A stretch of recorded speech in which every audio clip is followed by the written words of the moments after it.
Hi guys, kumusta? Magandang umaga. So, ngayon, tuturuan ko kayo kung paano mag-change oil at change filter sa ating Suzuki Raider 150 Fi.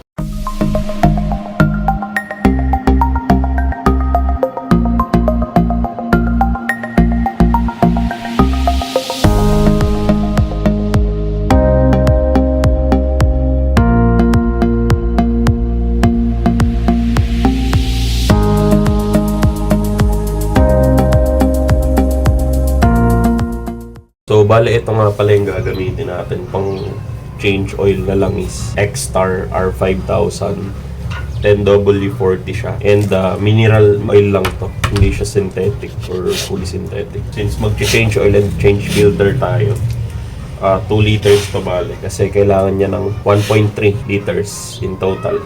Yung ilalagay natin sa makina natin. So, ito naman yung filter niya. Oil filter. So, let's go. Simulan na natin. First of all, dapat naka-center stand siya and nakalagay siya sa level na lugar. Okay. Tapos make sure na may tools kayo para mabaklas natin to. Ito kasi yung babaklasin natin. Itong tatlong to. Nandyan yung oil filter niya. And then, yung langis. Ito. Dito yung langis. Nasa ilalim. Tapos, ito naman yung tatanggalin natin para lumabas yung langis niya. Ayan. So, sa left side yan, sa ilalim. So, first of all, kailangan natin gawin is kukuha tayo ng panlagay dito sa ilalim para may sasalo dun sa tatanggalin nating lumang langis. So, ayan, nakakuha na nga tayo ng pangsalo. So, buksan na natin. So, dito, kailangan nga pala natin is 14. Yan, size 14 para mabuksan natin to.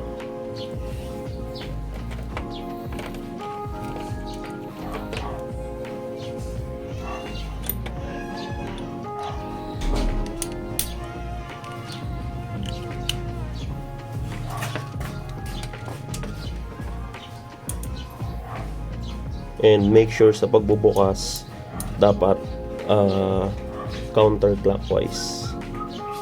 Yan.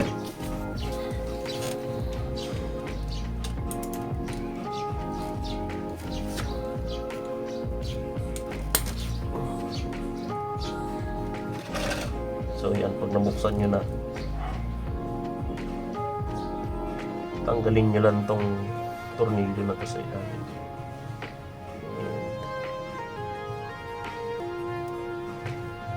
Yan.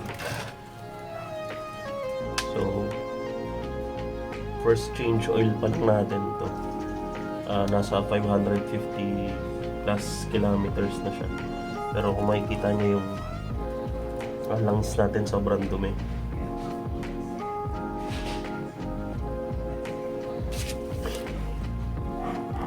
So, may nakalagay na washer dito sa tornilyo na to. Kaso nahulog doon. So, kailangan natin kunin yan. Kasi pag hindi natin binalik yun, pwedeng magkaroon ng tagas pag binalik na natin. And nga pala, munti ko na makalimutan, kailangan natin buksan yung ito. Yan. Habang tumutuloy yung langis, buksan natin yan. So, ito. Binuksan na nga natin yung takip ng lagayan ng langis. So, ayan nyo lang. Then, antayin nyo lang tumulo. Hanggang wala nang tumutulo. Bago natin saraduhan to. And salinan ng langis. So, ngayon, pwede na rin nating palitan yung oil filter. So, lipat tayo sa kabila. And nga pala, technique para masaid natin yung langis na natitira dun sa loob ng oil pan nya is medyo itagilid natin siyang paganyan. Yan. Pero alalayan nyo lang kasi baka matumba. Magkalat kayo ng langis.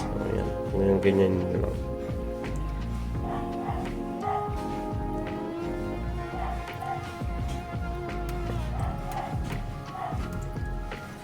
Ayan. Tagilid nyo lang ng ganyan hanggang wala nang langis na lalabas. So ayan. Kung mapapansin nyo, halos wala na. Patak-patak na lang. So ngayon, lipat na tayo sa kabila. tanggalin na natin yung oil filter. Alright, so ito na, tatanggalin na natin yung oil filter niya, no?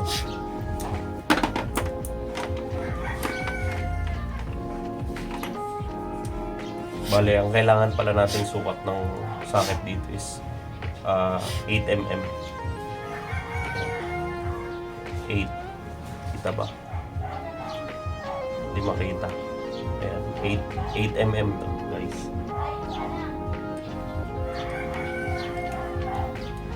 So, tanggalin na natin. So, ang pagtanggal technique is luluwagan nyo muna isa-isa. Ayan. Para mas maganda yung kalas nung mga tornilyo. Ganun din pag ibabalik. Huwag nyong hihigpitan agad yung isang side. Dapat ibabalanse nyo para maganda yung lapat ng takip.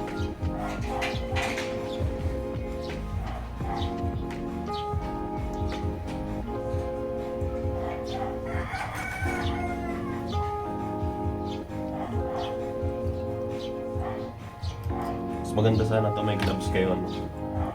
Nalimutan ko lang kasi ng gloves. Sorry guys, nagkamali pala ako. Hindi pala 3. 2 lang. Ito lang tayo. Sorry. Tao lang. Kita natin.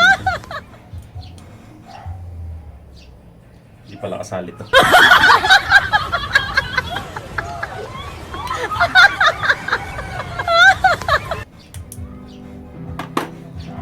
So, ito na nga. Then, tanggal natin siyang ganyan. Just make sure na may basahan kayo para may pagpupunasan. So, etong loob, pwede nyo punasan ng malinis na basahan. Para wala siyang tirang maruming oil. Then, lagay na natin yung kapalit.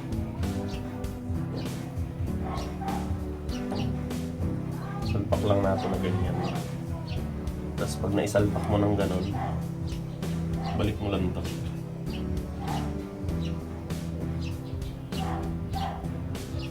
And huwag kayo mag-alala kasi ito kahit magkabaliktad yan, interchangeable naman yan. Same lang ang sukat.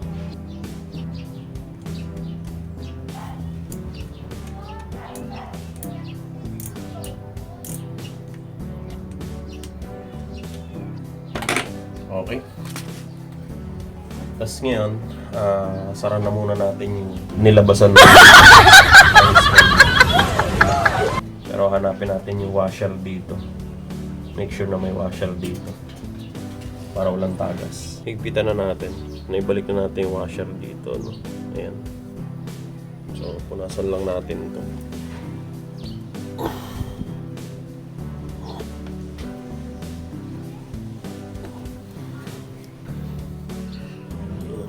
Balik na natin.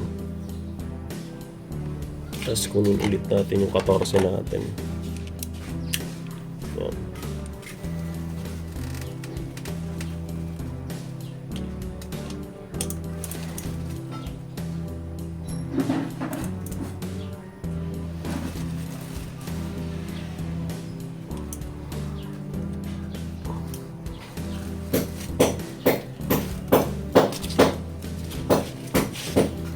Yan. And then, pag maikpit na, so pwede na tayo magsali ng langis finally.